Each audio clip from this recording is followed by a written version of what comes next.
The rain fell hard on the streets of Seoul that Tuesday evening. Kim Tae-ho pulled his jacket tighter as he walked home from the office. His mind was still thinking about the quantum communication system he had been working on all day. The project was almost finished, and tomorrow he would run the final tests. Tae-ho was 28 years old and worked as an engineer for one of Korea's biggest technology companies. He was good at his job, maybe too good. His friends often said he could fix anything with circuits and code.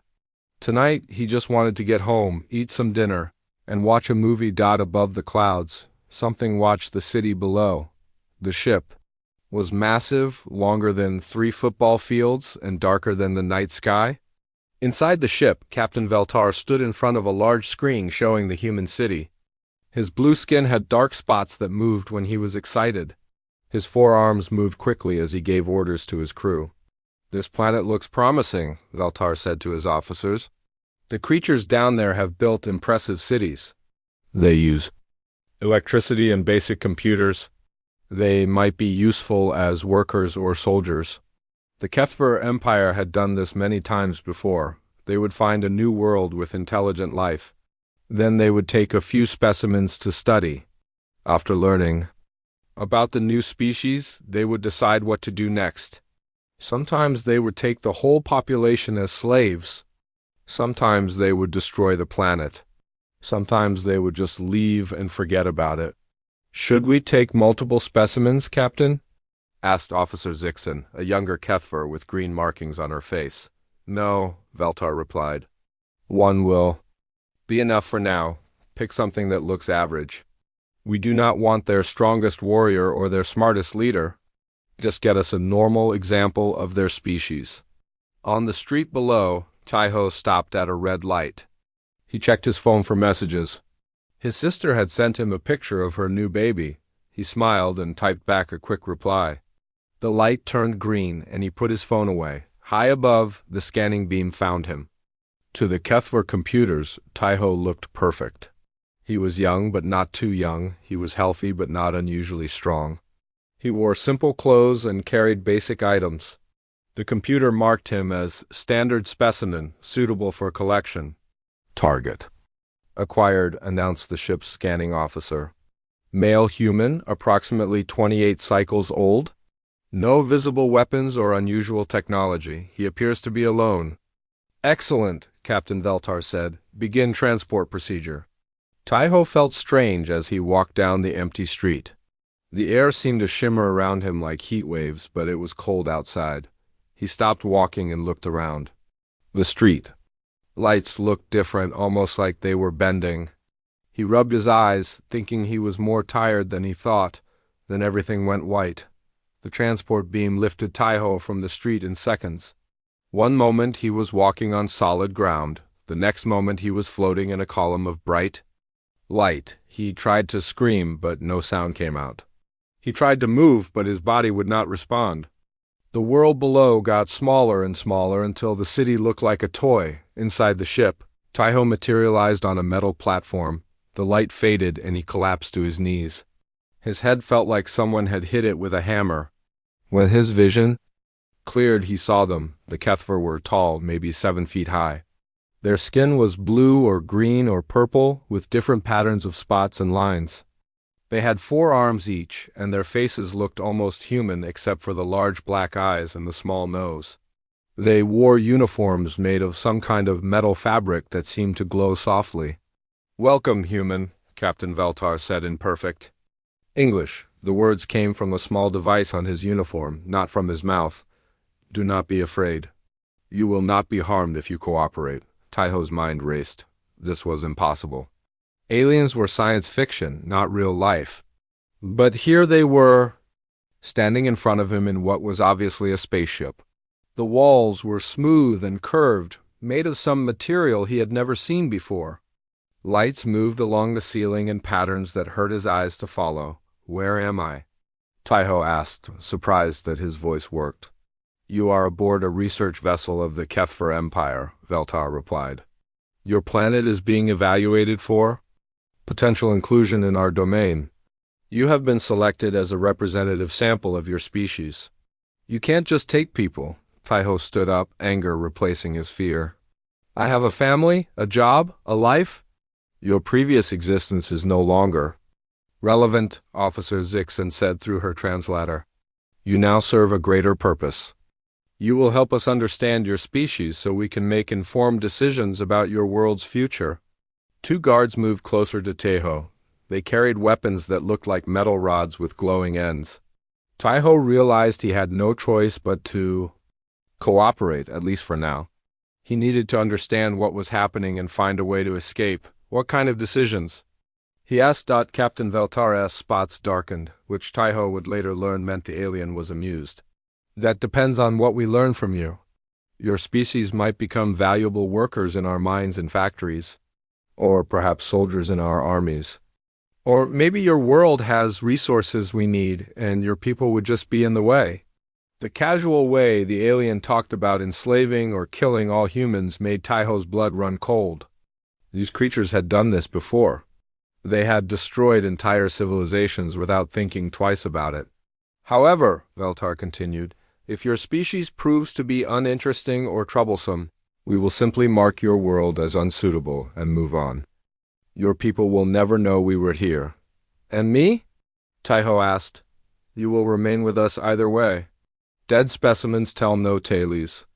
Guards led Taiho through long corridors filled with strange equipment and blinking lights. Other Kethver moved through the ship, all busy with various tasks. Some were clearly scientists, carrying tablet-like devices and wearing different colored uniforms. Others looked like soldiers, bigger and more heavily armed. They brought him to a small room with white walls and no windows. There was a bed, a small table, and what looked like a bathroom area. The walls seemed to glow with their own light. This will be your quarters during the study period, one of the guards said. Food will be provided. Do not attempt to damage the room or escape. The consequences would be unpleasant.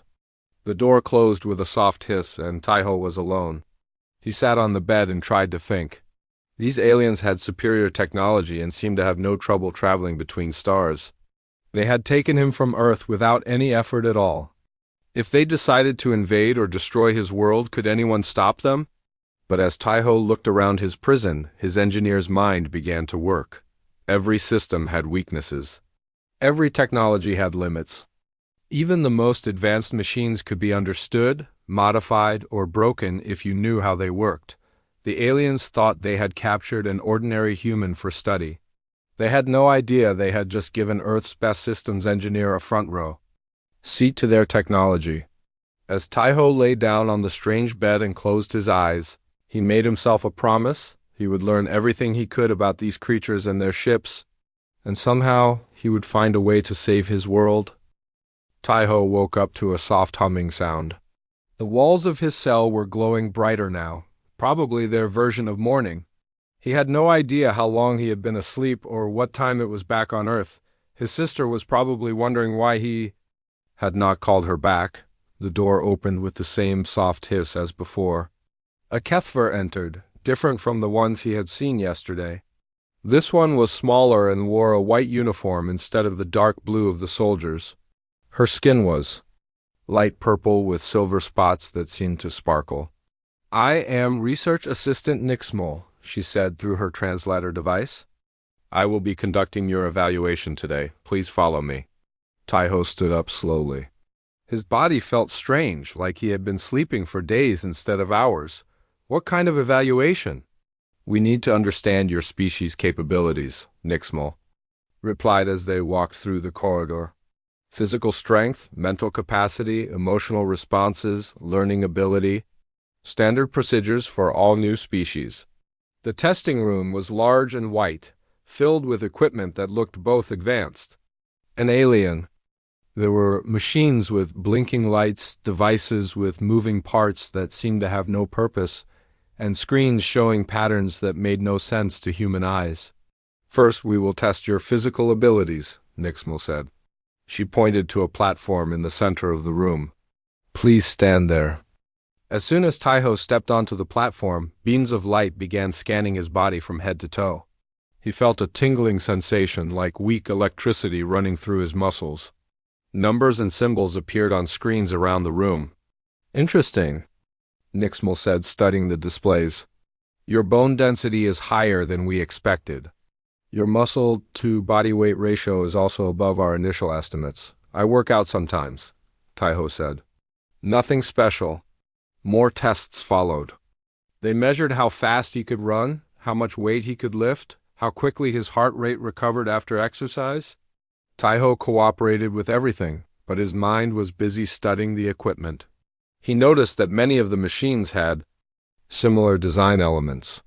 The same type of connectors, the same style of displays, the same general layout of controls. These aliens built their technology using standard parts, just like humans did. That was useful information. Now we test your mental capabilities, Nixmal announced. She led him to a chair facing a large screen. You will see patterns and symbols. Try to understand the logic behind them. The first test was simple. Shapes appeared on the screen in sequences, and Taiho had to predict what came next. Circle, square, triangle, circle, square. Triangle would be next. Easy dot, but the tests got harder quickly. The symbols became more complex, the patterns more difficult to follow. Some tests seemed to have no logical answer at all. Taiho did his best, but he could tell that some puzzles were designed for minds that thought very differently from humans. Your pattern recognition is adequate, Nixmal said after an hour of testing.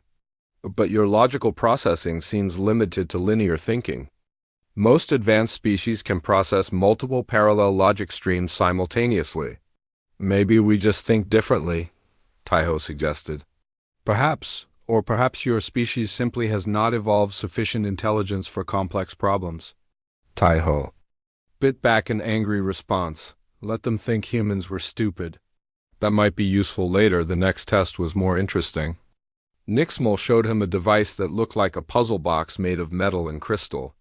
It had buttons, sliding panels, and rotating sections that glowed when touched. This is a standard engineering aptitude test, she explained. The goal is to make all the panels glow the same color. Most species require several hours to solve it, if they can solve it at all. Taiho picked up the device and turned it over in his hands. The weight distribution was uneven, which meant some sections contained more components than others. The crystals were probably some kind of light guides, and the metal panels looked like they could conduct electricity. He pressed a few buttons and watched what happened. Some panels changed color, others made soft musical tones. After a few minutes, he noticed that the tones formed a pattern. It was not random, it was a sequence based on mathematical relationships. This was not just a puzzle.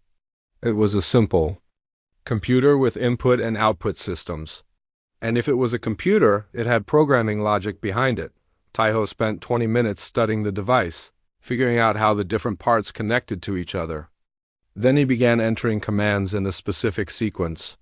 The panels changed color one by one until they were all glowing the same soft blue. Nick single quotes Mole dropped her data tablet. That is impossible. You solved it in less than 30 minutes. It was not that hard, Taiho said, handing the device back to her. It is basically a computer puzzle. You just have to understand how the logic circuits connect to each other. Logic circuits? Nixmal studied the device with new interest. You recognize this as a computational system? Of course. The crystal elements are processing units, the metal panels are memory storage, and the buttons are input interfaces. It is like a very simple version of the computers we use on Earth. Nixmal made notes on her tablet, her spots flickering with what Taiho was starting to recognize as excitement. Tell me about these computers on your world. For the next hour, Taiho carefully described human-computer technology. He kept his explanations simple and made human achievements sound less impressive than they really were. He talked about basic calculators and simple programming, but said nothing about quantum processing or advanced artificial intelligence. Your species uses computational tools for basic tasks, Nixmal summarized. Addition, subtraction, storing simple information. Primitive, but it shows potential for learning. We are not very advanced, Taiho agreed. We only started using computers recently. The tests continued for several more hours. They measured his reaction time, his memory capacity, his ability to learn new languages. Taiho performed well enough to seem intelligent, but not so well that they would see him as a threat during breaks between tests. He asked questions that seemed innocent but gave him valuable information. How long had the Kethver been traveling in space? How many worlds had they conquered? How did their ships work? Nixmo answered freely, apparently enjoying the chance to educate a primitive alien. The Kethver Empire has existed for over 2,000 of your Earth years, she explained. We have brought order to 47 worlds. Some species joined us willingly. Others required more persuasion. What happened to the ones that refused to join? They are no longer a concern? Nixmo said in a tone that made Taiho's blood run cold. As the day went on, Taiho learned more about his captors. The Kethver had advanced technology, but they were not creative thinkers. They followed established procedures and rarely tried new approaches to problems. Their society was highly organized, with clear ranks and roles for everyone. They were also confident to the point of arrogance. They had conquered so many worlds that they no longer expected real resistance. They saw themselves as the natural rulers of the galaxy and other species as resources to be managed. That confidence might be their weakness. When the testing was finally over, guards escorted Taiho back to his cell. A meal was waiting for him. Some kind of stew that tasted like chicken and vegetables. The food was actually good, which surprised him. As he ate, Taiho thought about what he had learned. The Kethver were powerful, but they were predictable. They followed routines and procedures. They underestimated other species. And most importantly, their technology followed logical design principles that a human engineer could understand. The ship around him was just a very advanced machine. And every machine could be broken if you knew which parts to target. Taiho finished his meal and lay down on his bed. Tomorrow would bring more tests, more opportunities to learn about his captors. He needed to be patient and careful. One mistake could mean death, not just for him, but potentially for everyone on Earth. But he was starting to form a plan. 5 days had passed since Taiho's capture. Each day brought new tests, new opportunities to study the Kethver and their technology. He had learned to be the perfect prisoner, cooperative but not eager, intelligent but not threatening. The daily routine was always the same. Nixmo would collect him from his cell for testing. They would spend hours in the laboratory while she measured and recorded everything about human capabilities. Then guards would bring him back to his room for the night, but Taiho was learning. Much more than his captors realized. He had figured out that the ship operated on 3 shifts, with each lasting about 8 Earth hours. The crew was smaller than he had first thought, maybe 200 Kethver total. Most were scientists and technicians, with only about 50 soldiers for security. The ship's layout was becoming clear to him as well. The testing laboratory was on Deck 7, his cell was on Deck 5, and the engine rooms were somewhere below Deck 3. He could hear the low humming of the power systems through the walls when he pressed his ear against them. "Today we will test your ability to operate our technology," Nixmo announced as they entered the laboratory. Many species can use simple tools, but advanced technology requires a different kind of thinking. She led him to a workstation with multiple screens and control panels. The setup looked like something from a science fiction movie, but Taiho could see the underlying logic. There were input devices, output displays, and processing units. The arrangement was more complex than human computers, but the basic principles were the same. "This is a standard data analysis station," Nixmo explained. "I will show you how to access basic information. Try to follow the procedures." She demonstrated how to touch certain symbols on the screen to bring up different menus. The interface was intuitive once you understood the symbol meanings. The Kethver used visual logic. Similar shapes meant similar functions. Colors indicated priority levels, and the size of elements showed their importance. "Now you try," Nixmo said, stepping back. Taiho approached the console carefully. He followed her instructions exactly, pulling up the same menus and information she had shown him. But while his hands moved slowly across the controls, his mind was racing. This was not just a test station. It was connected to the ship's main network.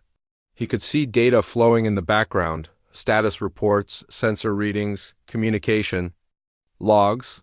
The Kethver had not bothered to limit his access because they assumed he was too primitive to understand what he was seeing. They were wrong.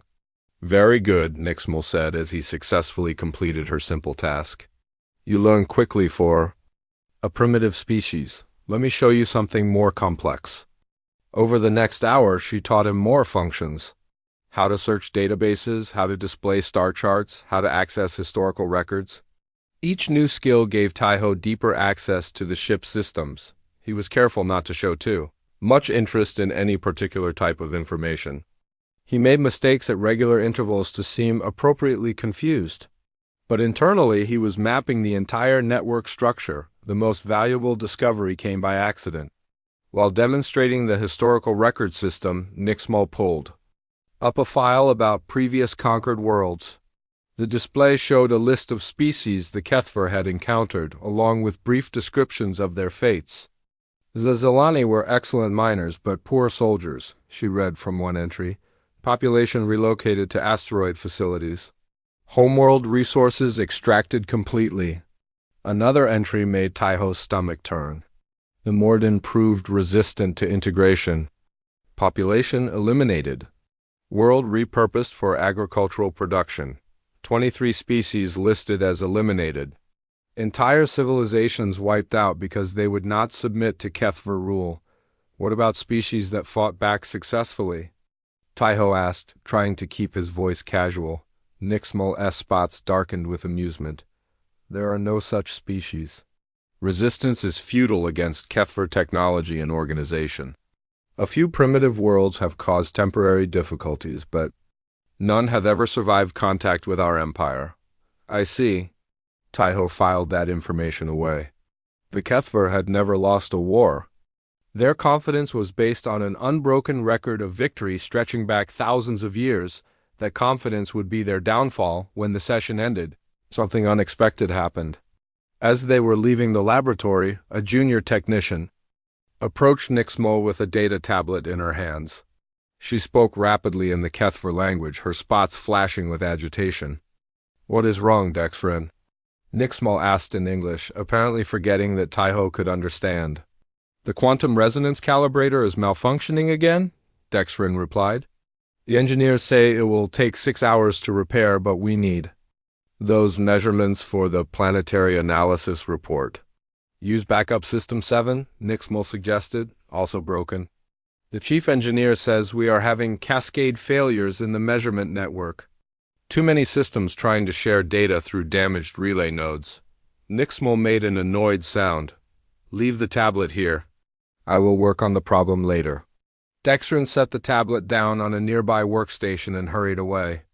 Nixmal began shutting down the systems they had been using, clearly frustrated by the technical problems. This was the opportunity Taiho had been waiting for. I could look at the problem, he offered carefully. On Earth, I work with computer networks. Maybe I can? Help? Nixmal paused in her shutdown procedures. You think you could understand Kethver technology? Probably not, Taiho said quickly. But sometimes a fresh perspective helps. Computer problems are often simpler than they seem. After a moment of consideration, Nixmal picked up Dexrin's tablet and activated it. Very well, but do not touch anything. Just look and tell me what you think. The diagnostic screen showed a network map of the ship's systems. Taiho studied it carefully, noting how different sections connected to each other. The problem was obvious to someone with his background. They had too much data traffic flowing through outdated relay nodes. It was like trying to run modern internet speeds through old telephone wires, but solving the problem would give him access to the ship's core systems. I think I see the issue, Taiho said slowly. Your measurement systems are all trying to use the same communication pathways, but those pathways were not designed for this much data flow. Explain. Look here. Taiho pointed to the screen. These 5 systems are all sending data through this single relay node every few seconds. But the node can only handle one transmission at a time, so they are creating a traffic jam. Nixmal studied the display with new interest. What would you suggest? reroute some of the data streams through alternate pathways, or adjust the timing so the systems do not all transmit simultaneously, or upgrade the relay nodes to handle higher data volumes. Show me how to reroute the data streams. This was it. The moment Taiho had been preparing for. If he could access the ship's network management systems, he could do much more than fix a simple traffic problem. I will need administrative access to the network routing protocols, he said. Nixmo hesitated, then entered her authorization codes. Do not change anything without my approval, of course. Taiho's fingers moved across the tablet interface with growing confidence. The rerouting procedure was straightforward, but it required deep access to the ship's network architecture. As he worked, he memorized everything he saw: security protocols, system layouts, administrative access codes. Within 20 minutes, he had solved the immediate problem. Data was flowing smoothly through alternate pathways, and the measurement systems were operating normally again. Remarkable, Nixmo said, checking the results. You understand our technology better than I expected. Computer networks work the same way everywhere, Taiho replied modestly. The principles are universal. But he had gained much more than Nixmo realized. Hidden in the network routing changes he had made were tiny modifications that would give him remote access to key systems. The alterations were so small and so cleverly integrated that they would not show up on routine diagnostics. He now had a backdoor into the ship's computer network. As they returned to his cell, Taiho's mind was already working on the next phase of his plan. He had learned about Kethver history, technology, and military capabilities. He had identified their weaknesses and gained access to their systems. Now he needed to figure out how to use that knowledge to save Earth. The guards locked him in his cell for the night, but Taiho was no longer truly their prisoner. He was a human engineer inside an alien computer network, and he was about to show the Kethver what happened when they underestimated the wrong species. Dr. Park Ji-won stared at the computer screen in her laboratory at Seoul National University. The data made no sense. Her research into atmospheric disturbances had been routine until 3 days ago, when her instruments detected something impossible. There had been a massive energy signature above Seoul last Tuesday night. The readings showed electromagnetic patterns unlike anything in her database. The energy levels were enormous, but there had been no explosion, no visible light, no physical evidence of any kind. Professor Park, her graduate student, Lee King-ho, knocked on her office door. The police detective is here to see you. Park saved her work and looked up as Detective Nam Soo-yoon entered. He was a thin man in his 40s with tired eyes and the worn expression of someone who had seen too many strange cases. Thank you for seeing me, Dr. Park, Nam said, taking a seat across from her desk. I understand you study unusual atmospheric events. That is correct. What can I help you with? Nam pulled out a notebook and flipped through several pages. We have a missing person case that might be connected to your area of expertise. Kim Tae-ho, 28 years old, engineer at Quantum Dynamics Corporation. He disappeared Tuesday night while walking home from work. I'm sorry to hear that, but I do not understand how atmospheric research would help find a missing person. The circumstances are unusual, Nam continued. There were no witnesses, no signs of struggle, no evidence of foul play. But several people in the area reported strange lights in the sky around the time he disappeared. Lights that moved in patterns unlike any aircraft. Park felt her pulse quicken. What time did this happen? Between 11:30 and midnight. That was exactly when her instruments had detected the energy signature. She turned her computer screen toward the detective and showed him the data graphs. These readings are from Tuesday night, she explained. My equipment detected a massive energy event directly above the area where your missing person was last seen. The energy patterns are unlike anything produced by human technology. Nam studied the graphs with growing interest. What could cause readings like this? I honestly do not know. The energy signature suggests some kind of advanced propulsion system, but the power levels are far beyond anything we can produce. It would require technology decades ahead of our current capabilities. The detective closed his notebook and leaned forward. Dr. Park, I need to ask you something confidential. Do you think this could be evidence of extraterrestrial contact? Park had been avoiding that conclusion for 3 days, but the evidence was undeniable. Based on the data, I cannot rule out that possibility, Nam nodded grimly. I was afraid you would say that. I think we need to involve some other people in this investigation. 2 hours later, Park found herself in a secure conference room at the Ministry of Defense. Around the table sat people she had only read about in newspapers: General Lee Dong-yoon, Korea's top military strategist, and Commander Yoon Sora, head of the secretive Space Defense Initiative. Dr. Park, General Lee began, Detective Nam has briefed us on your findings. We need to know everything you can tell us about this energy signature. Park presented her data again, this time with additional analysis she had completed that afternoon. The energy patterns suggest a controlled gravitational field, possibly used for propulsion or transportation. The technology required would be centuries ahead of human science. Commander Yoon spoke for the first time. Dr. Park, what I am about to tell you is classified at the highest levels. The Space Defense Initiative was created 15 years ago to prepare for the possibility of hostile alien contact. We have been tracking unusual phenomena around the world, and your data confirms our worst fears. She activated a wall display showing a world map covered with red dots. These are unexplained disappearances over the past 6 months, all involving individuals with advanced technical skills. Engineers, scientists, computer programmers.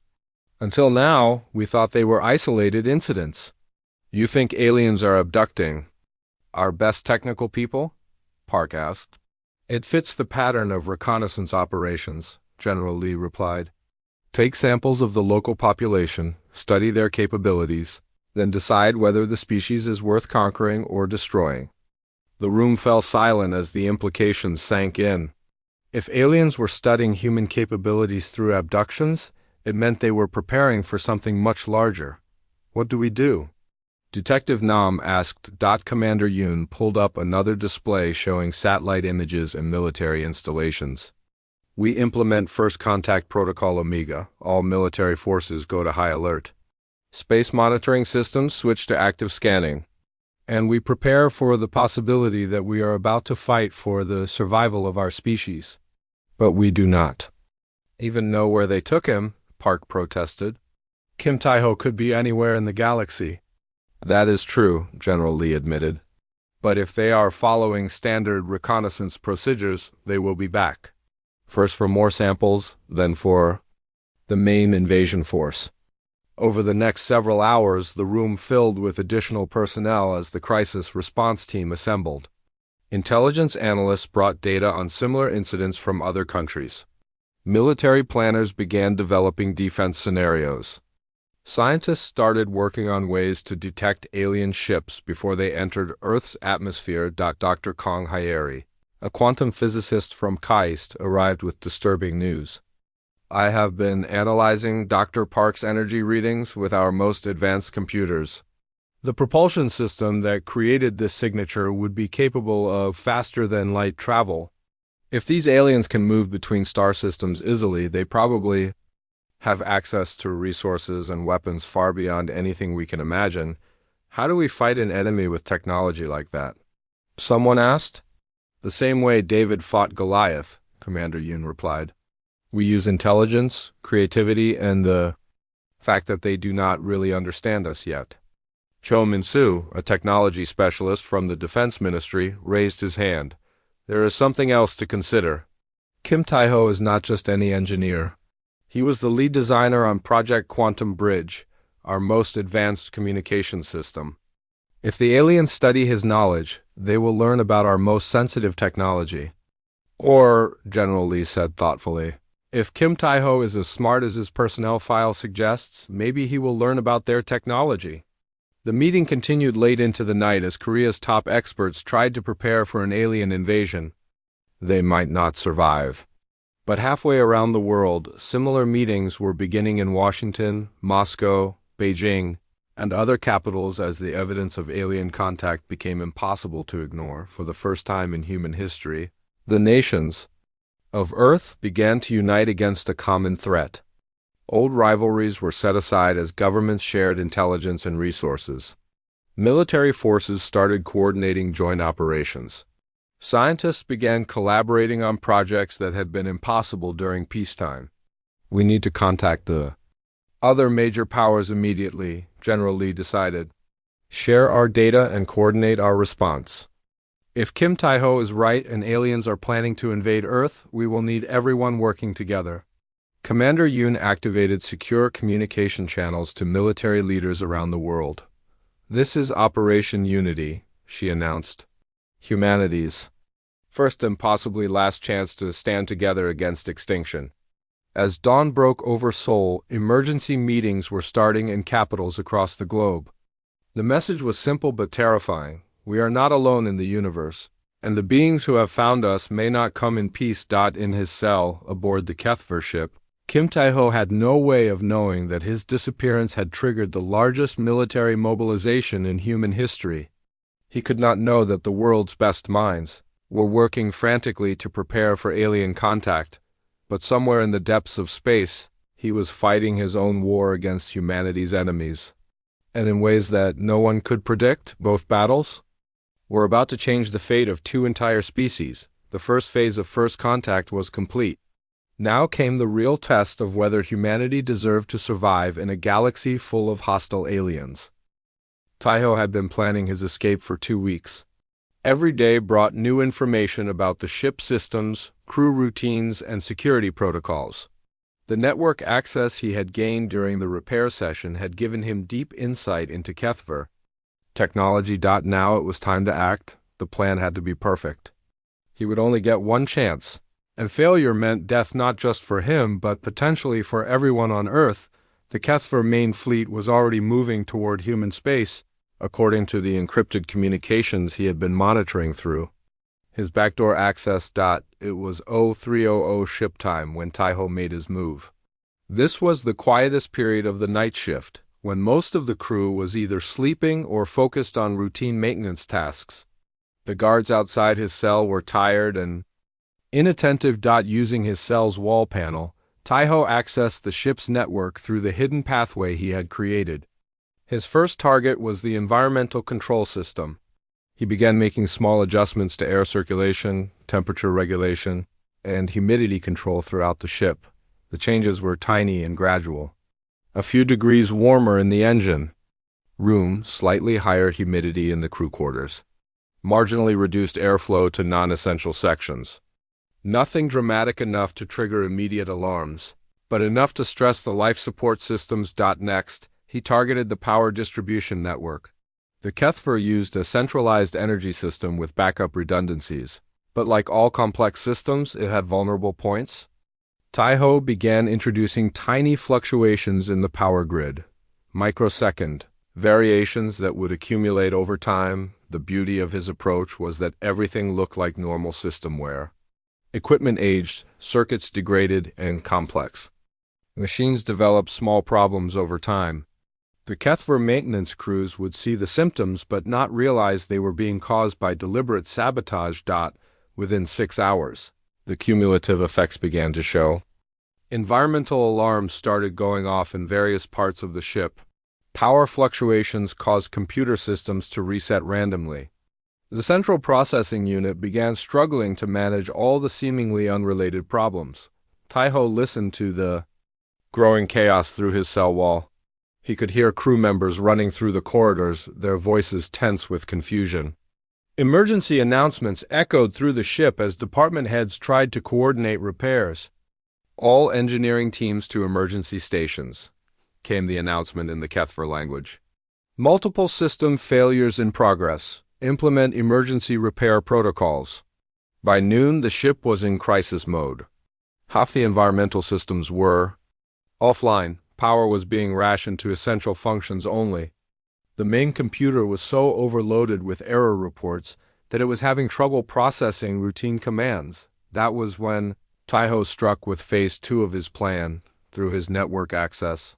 He triggered a cascade failure in the ship's communication array. It looked like the result of a power surge from the overloaded grid, but it effectively cut the ship off from the rest of the Kethver fleet. At the same time, he activated a virus he had been slowly building in the ship's secondary systems.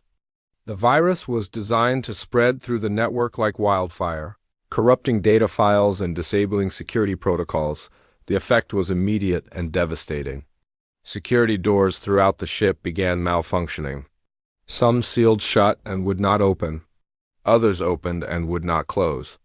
The computer that controlled cell locks went offline completely. Taiho's cell door clicked open. He stepped into the corridor for the first time in 2 weeks, his heart pounding with adrenaline. Emergency lights were flashing red, and the air was filled with the sound of alarms and shouting voices. The ship was completely focused on internal problems. No one was watching for an escaping prisoner. Moving quickly but carefully, Taiho made his way toward the ship's computer core. He had memorized the route during his trips to the laboratory, and now the malfunctioning security doors worked in his favor. Most of the restricted areas were either sealed off or completely unguarded. The computer core was a massive room filled with towers of processing equipment and data storage units. It was the brain of the entire ship, normally protected by multiple layers of security. But today, half the security systems were offline, and the few guards were busy trying to fix critical failures in other parts of the ship. Taiho accessed the main terminal using administrative codes he had captured during his network activities. The system was so overwhelmed with error messages that his login barely registered among the chaos. Now came the most important part of his mission. He began downloading everything. Star charts showing the locations of Kethver worlds, military databases containing fleet positions and capabilities, technical manuals for their weapons and ships, intelligence reports on other conquered species. The data files were enormous, but Taiho had prepared for this. He compressed the information using techniques the Kethver did not recognize and split it into thousands of small packets that could be transmitted quickly. As the download completed, he heard footsteps approaching the computer core. Security teams were finally responding to the breach, but they were too late. Taiho activated the ship's emergency communication system and began broadcasting everything to Earth. The signal was powerful enough to reach across interstellar space, and he directed it toward the solar system using the ship's own navigation data. "This is Kim Taiho broadcasting from an alien spacecraft," he said into the communication array. "I am sending detailed information about the species that abducted me and their plans for Earth. They call themselves the Kethver Empire, and they intend to invade our world within the next few months." The computer core doors burst open as Kethver security forces arrived. Taiho kept talking as energy weapons charged up around him. "The data I am transmitting contains everything you need to know about their technology, military capabilities, and weaknesses. Use it well. And remember, they think we are primitive and helpless. Show them how wrong they are. Stop the transmission." Captain Veltar himself had arrived, his spots blazing with fury. "Terminate the communication immediately." But Taiho had one final surprise. As the security team moved to arrest him, he activated the computer virus's final stage. Every system on the ship began shutting down simultaneously. Life support, navigation, weapons, engines, everything went offline at once.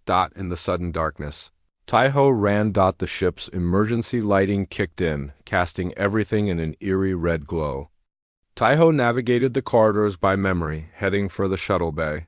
If he could reach an escape pod, he might actually make it back to Earth. Behind him, he could hear the Kethver crew struggling to restore basic systems. The virus had been more effective than he had hoped. It would take them hours to regain full control of their ship. The shuttle bay was in chaos when he arrived. Automated systems were offline, atmospheric shields were flickering, and the few crew members present were too busy with emergency procedures to notice one human running through the shadows. Taiho found a small scout ship at the far end of the bay. It was designed for single-person reconnaissance missions, perfect for his needs. The ship's systems were separate from the main network. So they had not been affected by his virus. As he powered up the scout ship, alarms began blaring throughout the shuttle bay. The Kethver had finally realized where he was heading. "All units to Shuttle Bay 7, came the announcement. "Prevent the human from escaping. Use lethal force if necessary." Taiho engaged the ship's engines just as the first security teams arrived.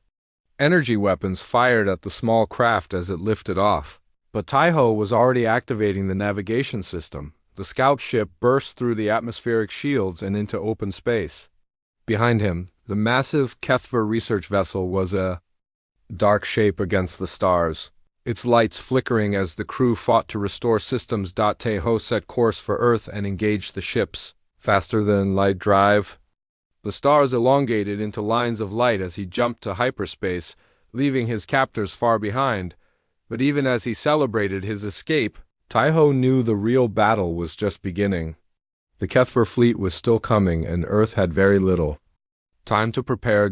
At least now his people would have the information they needed to fight back.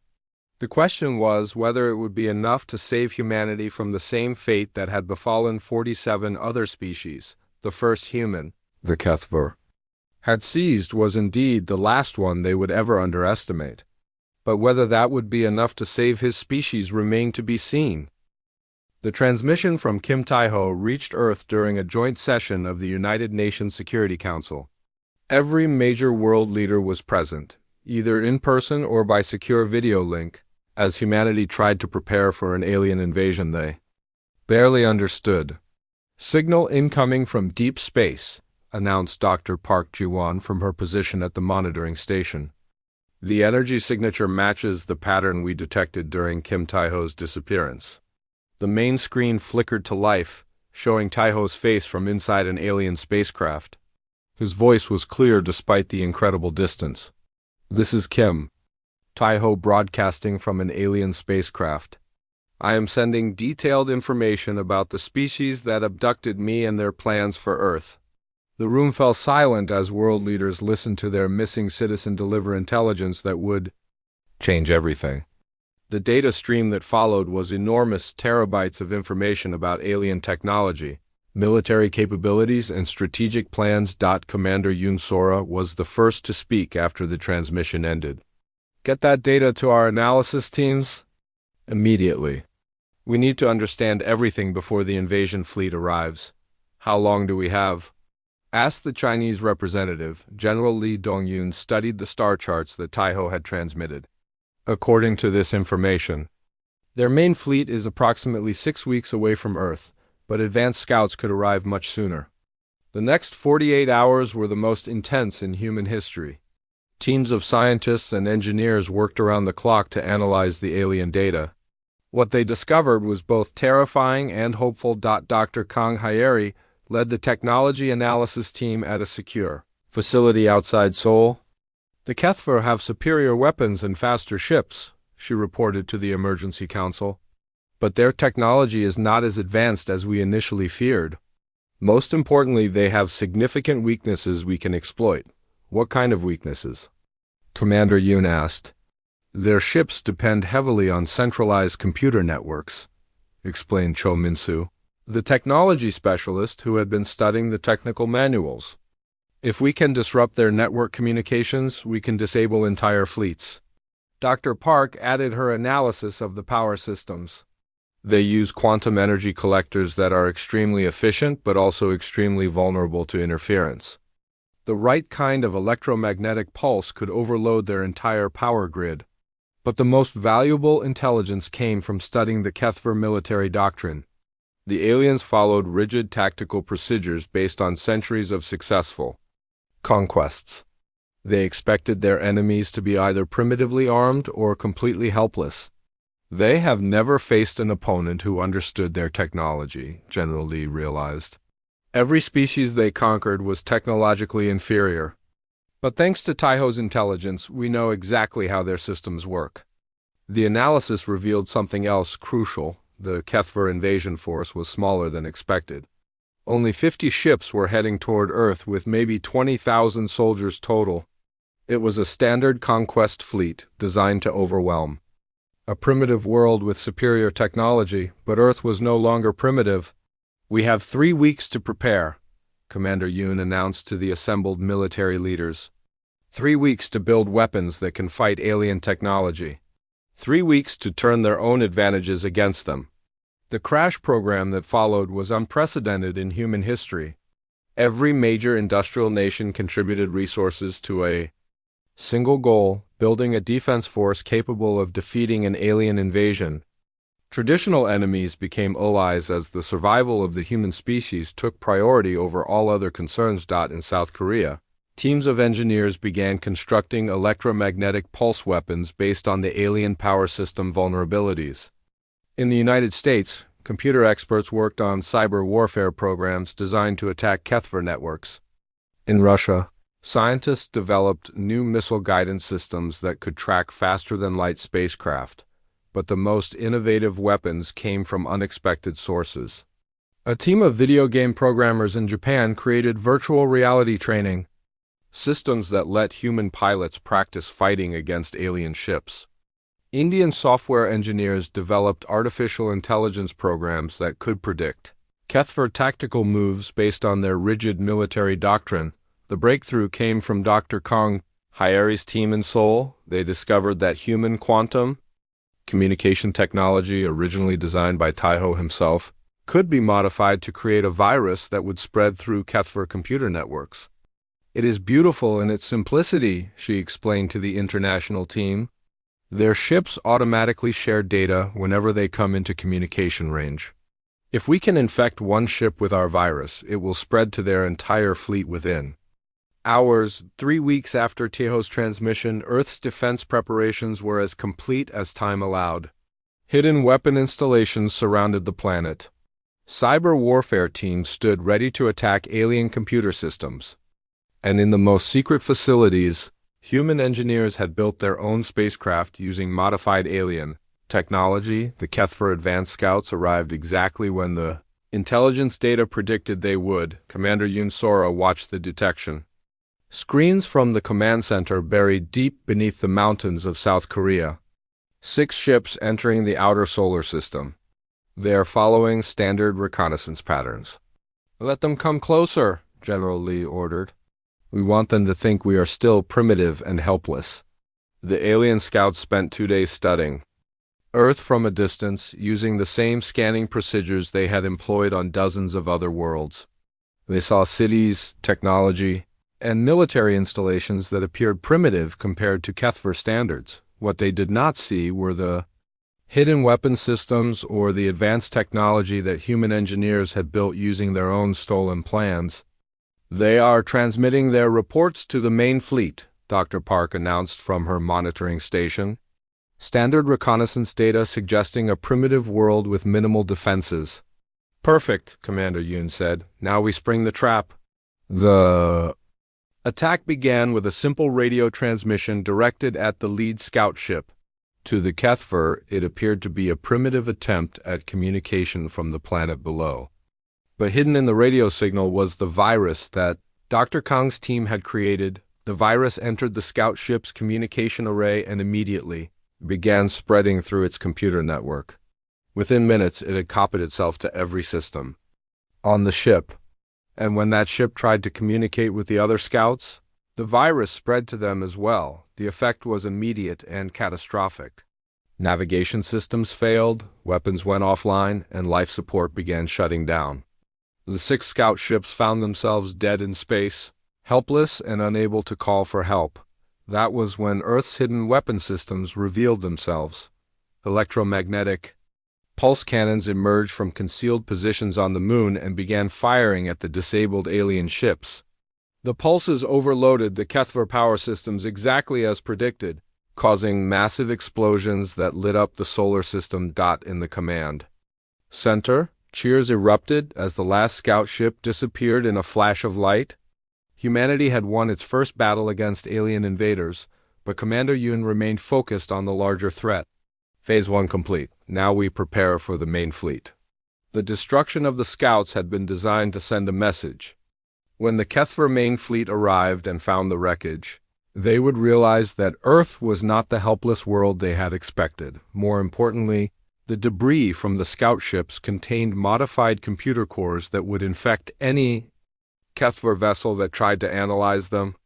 The virus would spread through the invasion fleet like a plague, disabling ships faster than the aliens could respond. "How long until the main fleet arrives?" General Lee asked. 47 hours, Dr. Park replied. "And when they get here, they will find a very different Earth than the one they expected to conquer." Kim Tae-ho's intelligence had given humanity the tools it needed to fight back. Now it was time to show the HFY what happened when they underestimated the human species. The hunters had become the hunted, and Earth was ready for war. Kim Tae-ho's escape pod crashed into the Pacific Ocean 2 days before the HFY main fleet arrived at Earth. The impact sent shockwaves through the water that were detected by underwater monitoring stations across the Pacific Rim. Commander Yoon Sora was aboard the rescue vessel when they pulled Tae-ho from the alien craft. He was unconscious but alive, his body showing the effects of 2 weeks in alien captivity and a desperate journey across interstellar space. "Get him to the medical facility immediately," Yoon ordered as medics stabilized Tae-ho on the ships. "Deca and quarantine that pod. We need to study every piece of alien technology we can get our hands on." When Tae-ho woke up 6 hours later, he found himself in a hospital bed surrounded by some of the most important people on Earth. General Lee Dong-yoon sat in a chair beside the bed, while Dr. Park Ji-won monitored alien technology scanners to ensure he had not been implanted with tracking devices. "Welcome home," General Lee said with a smile. "You have been busy while you were away. Did my transmission reach you?" Tae-ho asked weakly. "Did you get the data?" "We got everything, Commander," Yoon replied from the doorway. "And we used it to destroy their advanced scouts. 6 alien ships eliminated without losing a single human life." Tae-ho sat up despite the protests from the medical staff. "The main fleet will be here soon. Their ships are much more powerful than the scouts." "We know," General Lee said. "They will arrive in 36 hours. But thanks to your intelligence, we are ready for them." Over the next hour, Tae-ho learned about the massive mobilization that had taken place during his absence. The entire world had united against the alien threat. Weapons had been built using HFY technology. Defenses had been prepared based on alien tactical patterns. And most importantly, the virus he had helped design was ready to cripple the invasion fleet. "There is something else," Tae-ho said as he reviewed the defense plans. "Something I planted in their ship before I escaped. A deeper virus that should spread through their entire empire." Dr. Kang Hyeri, who had arrived to debrief him, looked up from her tablet. "What kind of virus?" "I embedded it in their quantum communication protocols," Tae-ho explained. "Every time a HFY ship communicates with another ship, the virus copies itself and spreads. It is designed to look like normal communication traffic, so their security systems will not detect it." "What does it do?" Commander Yoon asked. "It maps their entire network. Every ship, every base, every communication relay in the HFY empire. And once it has spread far enough, it will give us complete access to their systems." The implications were staggering. If Tae-ho's virus worked as designed, humanity would not just defeat the invasion fleet, they would gain access to an entire galactic empire's technology and resources. "How long until the virus spreads through their empire?" General Lee asked. "It should take several months to reach all their systems," Tae-ho replied. "But once it does, we will be able to monitor their communications, access their databases, and even control their ships remotely." 24 hours later, the HFY main fleet dropped out of hyperspace at the edge of the solar system. 50 massive warships appeared in perfect formation, their dark hulls bristling with weapons that could destroy entire cities. On the flagship, Admiral Mordrith studied the tactical displays with growing concern. The advanced scouts had been destroyed, their wreckage scattered across space near the planet called Earth. This was not supposed to happen. "Analysis of the debris suggests the humans have developed electromagnetic pulse weapons," reported his tactical officer. "The scout ship's power Systems were completely overloaded. Impossible, Morjeth replied. Our intelligence indicated a primitive species with basic technology. How could they develop weapons capable of destroying our ships? Perhaps our intelligence was incorrect, suggested the communications officer. Or perhaps they received assistance. From another species? Morjeth considered both possibilities as he studied the tactical situation. Either way, this conquest would be more difficult than anticipated. But the Kethver Empire had faced resistance before, and they had always prevailed. Prepare for orbital bombardment, he ordered. Destroy their major cities first, then land troops to secure the planet's resources. But as the fleet moved toward Earth, something unexpected happened. The computer virus that Taiho had embedded in the debris began to spread from ship to ship through the standard tactical communication network. The virus was a masterpiece of programming designed by someone who understood both human and Kethver technology perfectly. It copied itself through quantum communication channels, hiding in routine status reports and navigational updates. To the Kethver security systems, it appeared to be normal network traffic within 6 hours. Every ship in the fleet was infected.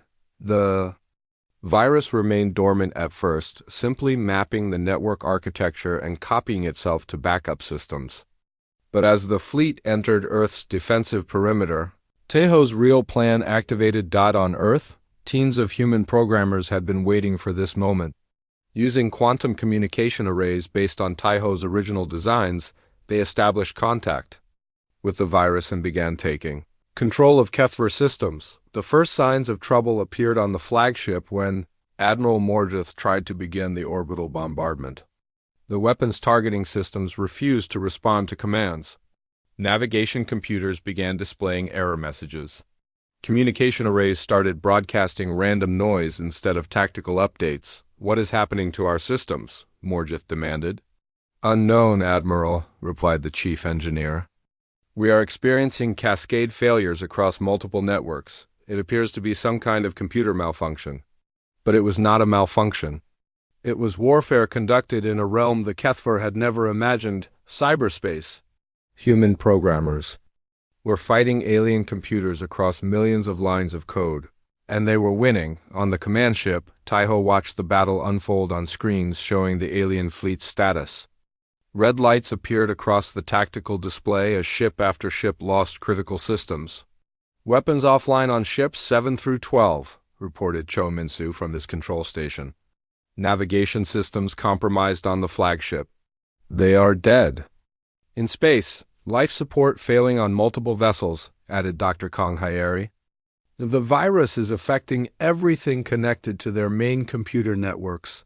Commander Yoon turned to Taiho with amazement. How did you know their systems would be this vulnerable? I studied them for 2 weeks, Taiho replied.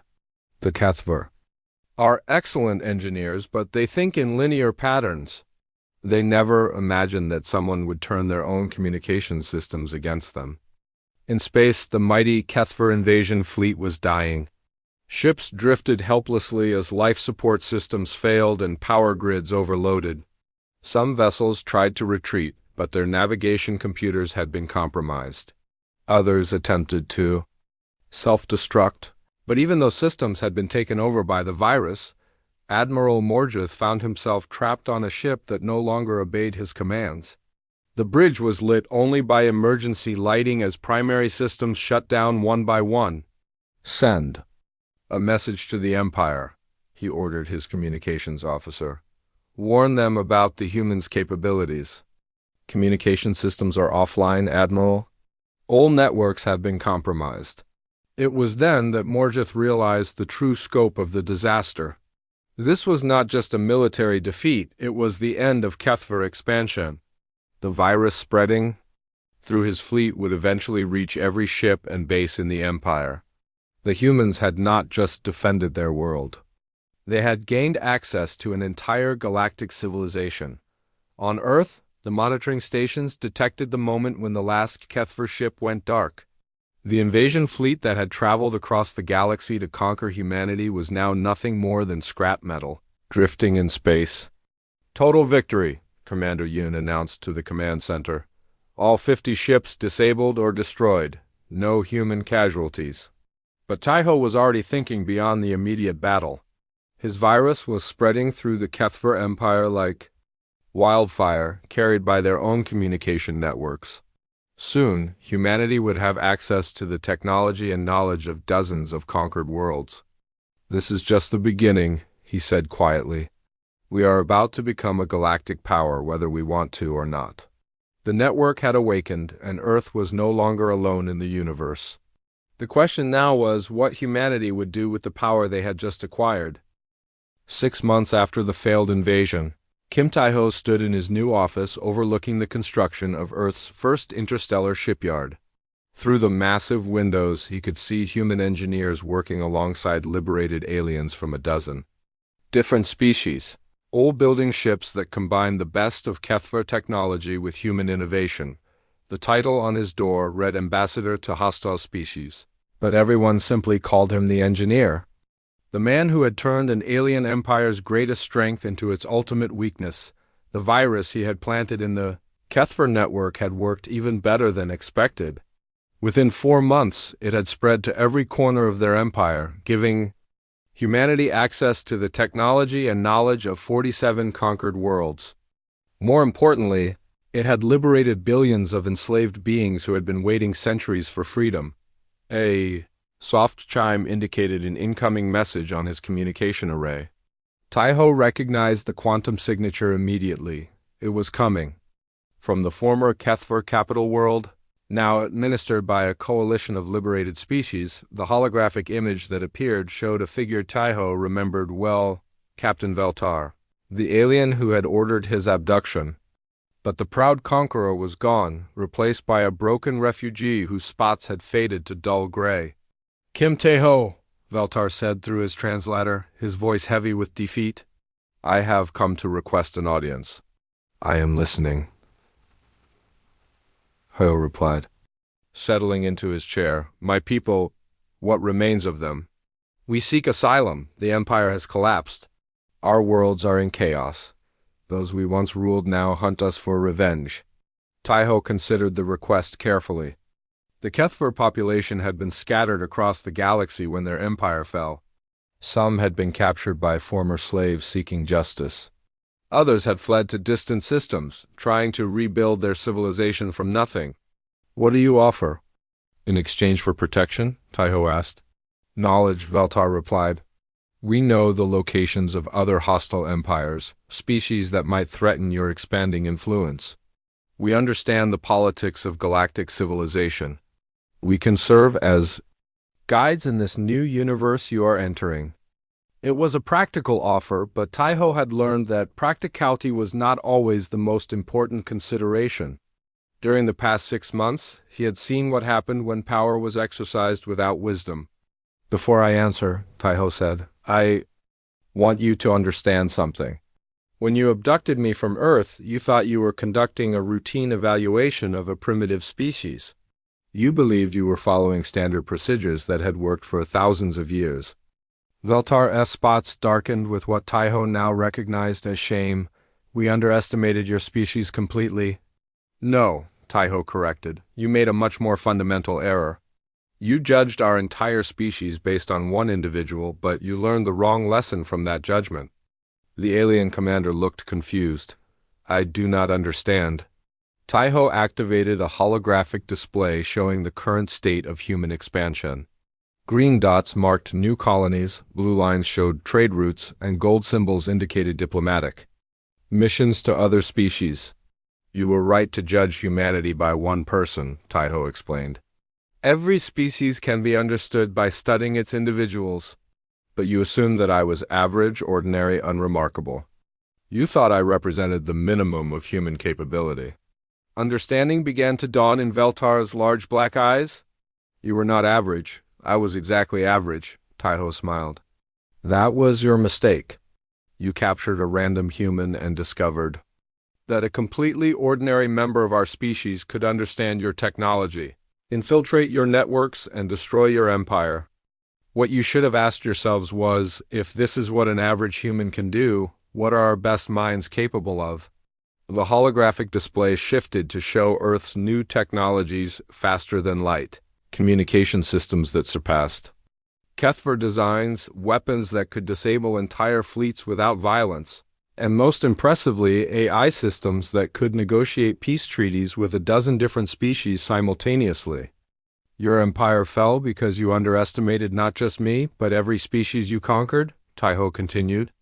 You saw intelligence and creativity and curiosity, and you decided those traits made other beings useful as slaves. You never considered that those same traits might make them dangerous as enemies. Veltar was silent for a long moment, processing the implications of what he was hearing. What lessons should we have learned? That diversity is strength, not weakness. That cooperation produces better results than domination. That the universe is vast enough for everyone to thrive without taking from others. Taiho gestured toward the shipyard outside his window, where beings from dozens of worlds worked together on projects that would have been impossible for any single species to complete alone. Look at what we have accomplished in 6 months of cooperation compared to what your empire achieved in 2,000 years of conquest. We have advanced faster than light travel, eliminated resource scarcity through efficient distribution, and established peaceful contact with over 100 different species. And the Kethver? Veltar asked quietly. What becomes of my people? That depends on what you choose to learn from this experience, Taiho replied. Earth will accept Kethver refugees who genuinely want to contribute to peaceful coexistence. But we will not tolerate any attempts to rebuild your empire or resume your conquests. We are no longer capable of conquest, Veltar admitted. Our military is destroyed, our technology is compromised, and our people are scattered. We have nothing left but the knowledge we carry. Then that knowledge will be your contribution to galactic civilization, Taiho decided. You will help us identify other potential threats and teach us about species we have not yet encountered. In exchange, your people will be granted settlement rights on worlds that need their expertise. The former captain nodded slowly. It is more than we deserve. Mercy is not about what you deserve, Taiho said. It is about what we choose to become. Humanity could easily follow the Kethver path, use our new power to dominate others, force our will on weaker species, build an empire through fear and conquest, but we have seen where that path leads. He stood and walked to the window, looking out at the bustling activity of the shipyard. Every species you conquered dreamed of freedom. Every individual you enslaved had ideas and talents that could have benefited everyone. Your empire was weak because it was built on suppression rather than cooperation. And humanity's empire? Veltar asked. We are not building an empire, Taiho replied. We are building a community, a network of species that choose to work together. Because they benefit from cooperation, not because they fear domination. The communication ended with arrangements for the first group of Kethver refugees to be processed through Earth's immigration system. As the hologram faded, Taiho reflected on how much had changed since that night in Seoul when he had been walking home from work. A soft knock on his door interrupted his thoughts. Commander Yoon Sora entered, carrying a data tablet with the latest reports from across the galaxy. The Andromedans have agreed to the trade agreement, she announced. And the Rigel Coalition wants to establish an embassy on Earth. Oh, and we received another message from the Galactic Council requesting membership. How many species does that make now? Taiho asked. 237 species in active diplomatic contact, 46 formal alliance agreements, and 15 species that have requested Earth's protection from other hostile empires. Taiho smiled as he considered the irony. The Kethver had seen him as a specimen to be studied, a primitive creature whose capabilities would help them evaluate Earth as a target for conquest. Instead, they had accidentally created the architect of their own downfall and the foundation of a new galactic civilization. Schedule a meeting with the department heads, he decided.